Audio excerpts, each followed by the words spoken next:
कल्पना कीजिए, रात का समय है। आसमान में अनगिनत तारे चमक रहे हैं। चारों ओर गहरा सन्नाटा फैला हुआ है और आप एक मंदिर के सामने खड़े हैं। आपकी आंखें बंद हैं, हाथ जुड़े हुए हैं और आपके हृदय में एक प्रार्थना निकल रही है। हे महादेव, आप मेरे गुरु बन सकते हैं? यह प्रश्न सुनने में बहुत सरल लगता है, लेकिन इसका उत्तर शायद आपके जीवन की दिशा बदल सकता है। क्योंकि शिव को देवता मानना आसान है, उनकी पूजा करना भी आसान है, लेकिन शिव को गुरु मानना यह बिल्कुल अलग बात है। आज हम इसी रहस्य को समझेंगे और इस यात्रा में हमारी सहायता करेगा एक योग जिसका काल्पनिक नाम हमने आरो रखा। आरो की विजय। आरो एक साधारण युग था।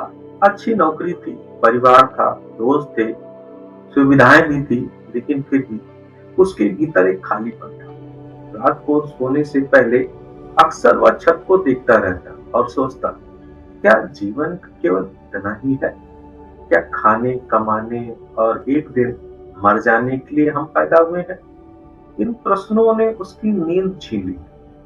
वह किताब पढ़ने लगा, धार्मिक प्रवचन सुनने लगा, कई आश्रमों में भी गया, लेकिन जितना खोजता उतनी ही उलझन उसके मन में पड़ती जाती। एक दिन वह हिमालय की तलहटी में रहने वाले एक वृद्ध साधु के पास पहुंचा। उसने पूछा, मुझे सच्चा गुरु चाहिए, मैं किसे अपना गुरु बनाऊं? साधु बड़े प्रेम से मुस्कुराया, फिर धीरे से बोला, यदि साहस है तो शिव को गुरु बना दो। आरोप स्तब्ध रह गया। शिव को आदि गुरु क्यों कहा जाता है? साधु ने कहा, पहले यह समझो कि शिव कौन है। लोग शिव को देवता समझते हैं, लेकिन योग परंपरा में उन्हें आदि गुरु कहते हैं, पहला गुरु। कथा कहती कि हजारों वर्ष पहले शिव गहन ध्यान में बैठे थे। लोग आते, प्रश्न पूछते, ज्ञान मांगते, लेकिन शिव मौन रहते। अधिकांश लोग लौट गए, लेकिन साधक रुके रहे। दिन बीते, महीने बीते, वर्ष बीत गए, उनकी प्यास कम नहीं। तब शिव ने पहली बार मौन तोड़ा और योग का ज्ञान। यही साधक आगे चल के हमारे सप्त ऋषि कहने लगे। उस दिन से शिव आदि गुरु कहलाए। गुरु वास्तव में कौन है? आरो ने पूछा, क्या मैं शिव की तस्वीर लगाकर उन्हें गुरु बना सकता हूं? पर साधु हंस पड़ा। उसने कहा, गुरु फोटो नहीं होता है, गुरु चेतना होता है। वो गुरु जो तुम्हें तुम्हारे भीतर ले जाए, भ्रम तोड़, जो तुम्हारा भ्रम तोड़, जो तुम्हें जगाए। ओशो कहते हैं, गुरु तुम्हें कुछ देता नहीं, वह केवल तुम्हारे भीतर छिपे सत्य को प्रकट करता है। सबसे बड़ी बाधा, तो फिर मैं शिव तक क्यों नहीं पहुंच पा रहा? साधु ने कहा, क्योंकि तुम्हारे और शिव के बीच एक दीवार खड़ी है। कौन सी दीवार? अहंकार।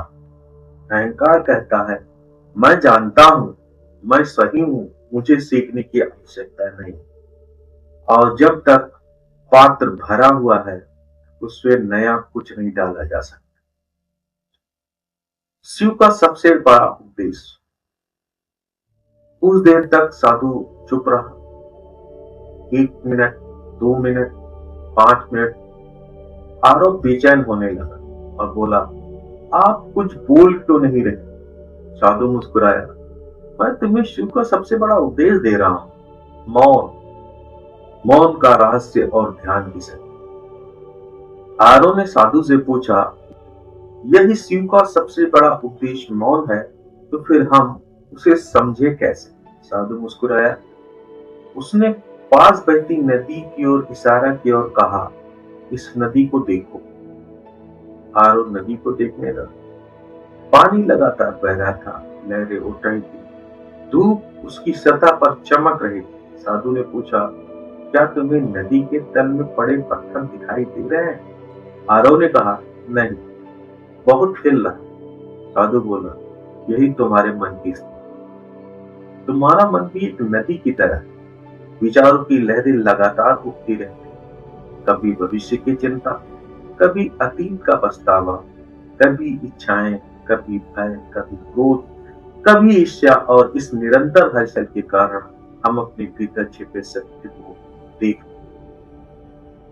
शिव इसलिए मौन है क्योंकि मौन में ही मन की लहरें शांत हो, और जब लहरें शांत होती हैं तब आत्मा का दर्पण साफ दिखाई देता है। ओशो कहते हैं, मन का अर्थ यह नहीं कि तुम बोलना बंद करो।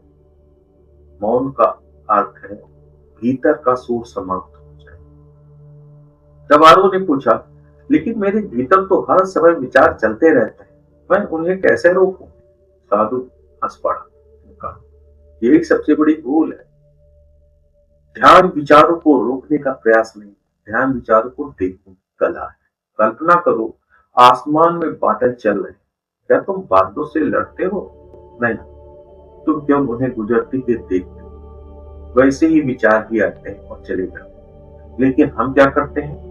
हम हर विचार को पकड़ लेते हैं, उसके पीछे भागने लगते, फिर वही विचार हमें घसीटते रहते हैं। साधु ने कहा, जब तुम विचारों को देखना सीख जाओगे तब पहली बार तुम विचारों के मालिक बनो, वरना आज तक तो विचार ही तुम्हारे मालिक है।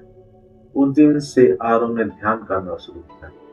हर सुबह वह नदी के किनारे बैठता, आंखें बंद करता और अपने भीतर उठते विचारों को। पहले दिन मन पहले से भी अधिक अशांत लगा। दूसरे दिन और अधिक विचार आने लगे। तीसरे दिन उसे लगा ध्यान उसके बस की बात ही नहीं। वो निराश होकर साधु के पास गया और बोला, मेरा मन शांत नहीं होता। साधु मुस्कुराया, पहले तुम्हें लगता था कि मन शांत है, अब तुम्हें पहली बार उसकी वास्तविक स्थिति दिखाई दे रही। यही प्रगति। धीरे धीरे सप्ताह बीत गए, महीने बीत गए और एक सुबह एक अद्भुत हुआ। आरव नदी के किनारे बैठा था। सूरज उग रहा था, ठंडी हवाएं बह रही थी, पक्षियों का मधुर संगीत वातावरण में गूंज रहा। अचानक कुछ क्षणों के लिए उसके भीतर कोई विचार नहीं, कोई चिंता नहीं, कोई इच्छा नहीं थी, केवल मौन, गहरा, असीम, जीवांत मौन। उस क्षण उसे लगा जैसे पूरा अस्तित्व सांस ले रहा। नदी भी जीवित है, आकाश भी जीवित है, पेड़ भी जीवित है, और वह स्वयं भी उसी चेतना का एक हिस्सा है। उसकी आंखों से आंसू बहने लगे, लेकिन यह दुख के आंसू नहीं थे, उस व्यक्ति के आंसू थे जिसे पहली बार अपने भीतर शांति की स्पर्श किया। साधु ने दूर से उसे देखा और मुस्कुराया कि अब आरव ने मौन को समझना शुरू कर दिया। और जो व्यक्ति मौन को समझ लेता है वह शिव के द्वार पर पहुंच जाता है। लेकिन यात्रा अभी समाप्त नहीं हुई। अब उसे जीवन के सबसे बड़े भय का सामना करना था, मृत्यु का भय। और यहीं से शिव की एक और गहरी रहस्य का द्वार। तो दोस्तों, ये एक यात्रा थी। अगर आपको यात्रा पसंद आई हो तो हमारे चैनल ऋषि रोलैक्स को सब्सक्राइब करें। मिलते हैं अगली आध्यात्मिक यात्रा।